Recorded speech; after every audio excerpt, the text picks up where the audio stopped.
Thunder bolts movie review. Cinema చూశాక నాకెలా అనిపించిందంటే జస్ట్ యావరేజ్ అనిపించింది.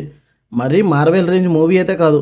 కొంతమంది యాంటీ హీరోస్ టీమ్గా ఎలా ఫామ్ అయ్యారు, ఎందుకు వీళ్ళు కలిశారు, వీళ్ళకి వచ్చిన ప్రాబ్లం ఏంటి అనేది సినిమా స్టోరీ. ఇక సినిమాలో నాకు నచ్చినవి ఏంటంటే సెంట్రీ క్యారెక్టర్ని బాగా చూపించారు. ఫస్ట్ టైం సెంట్రీ క్యారెక్టర్ని ఎలా ఇంట్రడ్యూస్ చేస్తారని అనుకున్నా. ఎందుకంటే మార్వెల్ మంచి సూపర్ హీరోస్ని వేస్ట్ చేసిన సందర్భాలు చాలా ఉన్నాయి.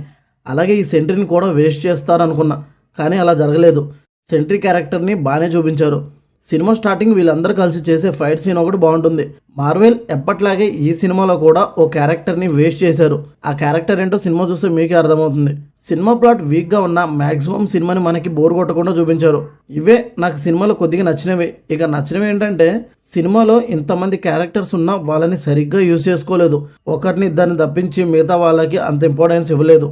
ఈ థండర్ బోల్ట్స్ టీమప్ అవెంజర్స్ లాగా ఉంటుంది అనుకుంటే అలా కాకుండా కామెడీ హీరోస్ టైప్ ఉంటుంది. అంత పవర్ఫుల్గా అయితే ఉండరు. సినిమాలో యాక్షన్ సీన్స్ కూడా నార్మల్గా ఉంటాయి తప్ప మంచి ఫైట్ సీన్ ఒక్కటి కూడా లేదు. సినిమా స్టోరీ కూడా సింపుల్గా ఉంటుంది. పర్ఫెక్ట్ టీమప్ మూవీ అయితే కాదు అన్న ఫీల్ అయితే వస్తుంది మనకి. ఓవరాల్గా ఈ థండర్ బోల్ట్ సినిమా మరి కెప్టెన్ అమెరికా 4 సినిమా అంత దారుణంగా లేదు, కానీ జస్ట్ ఒకసారి చూడొచ్చు అనిపించింది. ఏం ఎక్స్పెక్ట్ చేయకుండా సినిమా చూస్తే యావరేజ్ ఫీల్ అయితే వస్తుంది. మీరు కూడా సినిమా చూసి మీకు ఎలా అనిపించిందో కమెంట్ చేయండి. ఈ రివ్యూ నచ్చితే లైక్ చేయండి. Thank you for watching.